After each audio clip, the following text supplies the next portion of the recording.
Assalamualaikum warahmatullahi wabarakatuh. Perkenalkan, nama saya Satria Dwi Atmaji Nuryansyah dengan NIM 2351309 dari Teknik Lingkungan UI angkatan 2023 akan membahas tentang pengaruh sirkulasi global terhadap pola cuaca dan iklim suatu wilayah. Yang pertama akan kita bahas adalah tentang Hadley Cell. Hadley Cell terjadi di sekitar khatulistiwa. Udara panas naik karena suhunya tinggi dan membentuk awan tebal di wilayah tropis. Hal ini menyebabkan hujan lebat seperti yang terjadi di wilayah ekuator termasuk Indonesia. Setelah mencapai ketinggian tertentu, udara ini akan bergerak ke arah utara dan selatan, lalu turun di sekitar 30 derajat lintang, membentuk wilayah kering seperti gurun. Angin pasat kemudian mengalir kembali ke ekuator melengkapi siklus ini, seperti yang bisa kita lihat pada gambar yang sudah saya tampilkan di atas. Selanjutnya adalah Farrell Cell. Farrell Cell terjadi di 30 sampai 60 derajat lintang.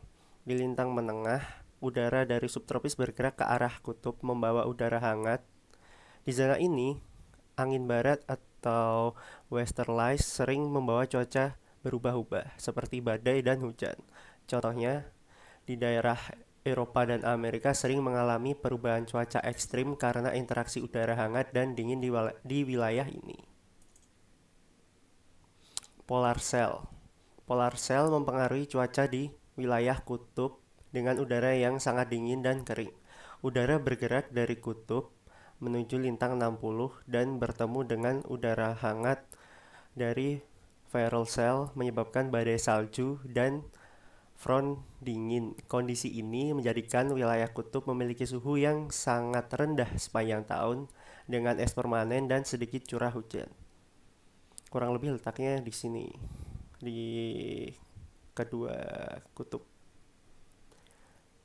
Yang selanjutnya adalah ITCZ atau Intertropical Convergence Zone. Merupakan daerah pertemuan angin pasat dari belahan bumi utara dan selatan. Saat ITCZ bergerak mengikuti pergerakan matahari, yang menyebabkan perubahan musim seperti monsun di Asia. Sementara itu, saat ITCZ berada di atas suatu wilayah, terjadi peningkatan curah hujan, mendukung musim hujan di negara-negara tropis. Namun sebaliknya, saat ITCZ menjauh, wilayah tersebut mengalami musim kemarau. Dan yang selanjutnya adalah jet stream. Jet stream adalah arus angin cepat di lapisan atmosfer atas yang mempengaruhi pergerakan badai dan pola cuaca di permukaan. Jet stream dapat memperkuat badai atau memicu perubahan cuaca mendadak, terutama di wilayah lintang sedang dan tinggi. Ketika arus jet bergeser, ia bisa membawa front dingin atau gelombang panas, menyebabkan cuaca ekstrim seperti badai atau hujan deras dalam waktu singkat. Arus ini terjadi di batas antara Farrell Cell dan Polar Cell.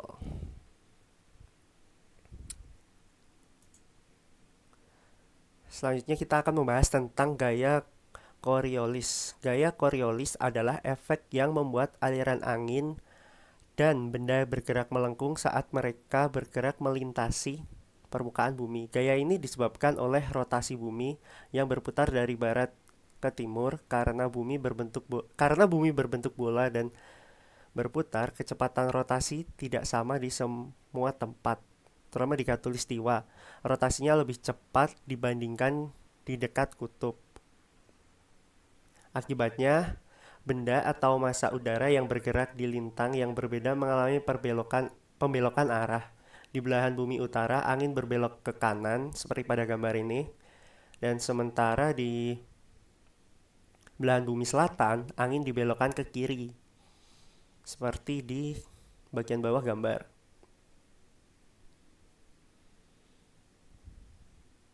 Pengaruh Coriolis sangat penting dalam pembentukan pola angin global. Contohnya adalah angin pasat yang bertiup dari subtropis menuju khatulistiwa tidak bergerak lurus tetapi melengkung ke barat.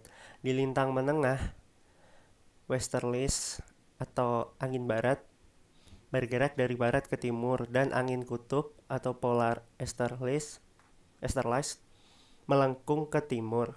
Gaya Coriolis juga memengaruhi arus laut dan pembentukan badai siklon yang berputar berlawanan arah jarum jam di belahan bumi utara dan sarah jarum jam di belahan bumi selatan. Tanpa gaya Coriolis, angin dan arus laut akan bergerak lurus dari daerah bertekanan tinggi ke bertekanan rendah, dan pola cuaca global akan berbeda secara signifikan. Yang akan kita bahas selanjutnya adalah angin muson barat dan angin muson timur. Angin muson barat yang terjadi di antara bulan Desember sampai Maret. Angin ini bertiup dari Samudra Hindia dan benua Asia menuju Asia Tenggara dan Australia, seperti yang bisa kita lihat di bagian atas gambar. Kurang lebih pergerakan anginnya seperti ini.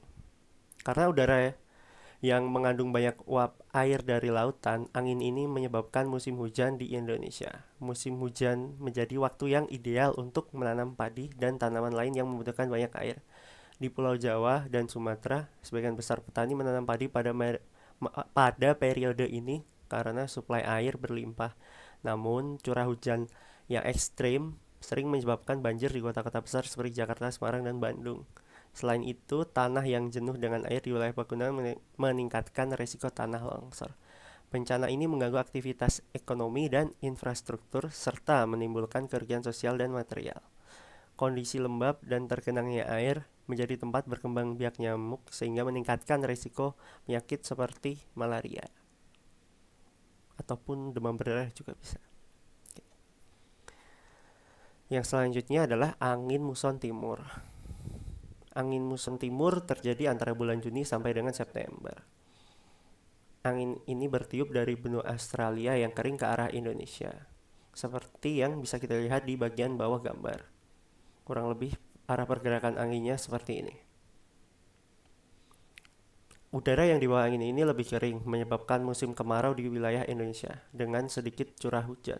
Selama musim kemarau, daerah yang bergantung pada hujan untuk pertanian seperti Nusa Tenggara mengalami kekurangan air.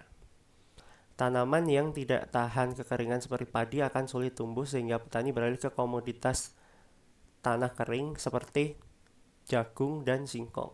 Sementara di wilayah Sumatera dan Kalimantan, musim kemarau meningkatkan risiko kebakaran hutan. Kebakaran ini menyebabkan kabut asap yang tebal dan tidak hanya mengganggu aktivitas masyarakat lokal tapi juga mengganggu negara tetangga seperti Singapura, Malaysia, dan mungkin bahkan Brunei yang letaknya bersebelahan dengan negara Indonesia.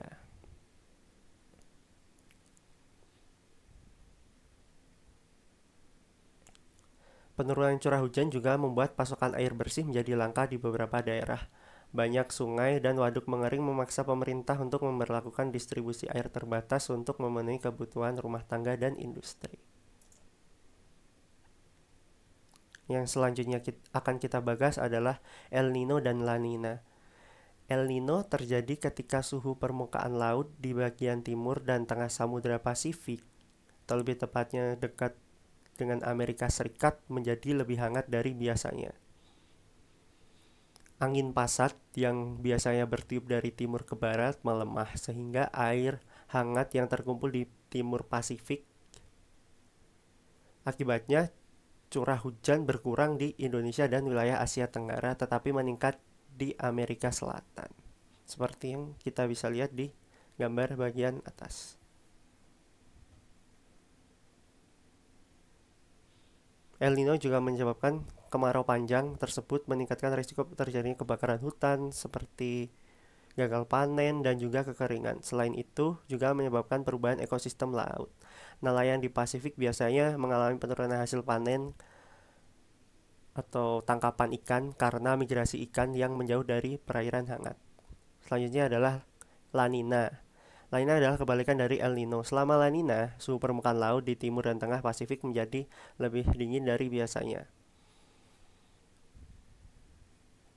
Angin pasat bertiup lebih kuat dari timur ke barat membawa air hangat menuju ke Indonesia dan Australia sehingga meningkatkan curah hujan di wilayah tersebut. La Nina berdampak pada curah hujan yang tinggi di Indonesia sehingga meningkatkan risiko seperti banjir dan tanah longsor. Selain itu, ada juga risiko penyakit malaria karena nyamuk yang dapat berkembang lebih cepat. Meskipun begitu, dengan persediaan air yang melimpah membantu petani menanam padi dan komoditas lain yang memerlukan air dalam jumlah banyak. Terima kasih, sekian yang dapat saya sampaikan, kurang lebihnya mohon maaf. Wassalamualaikum warahmatullahi wabarakatuh.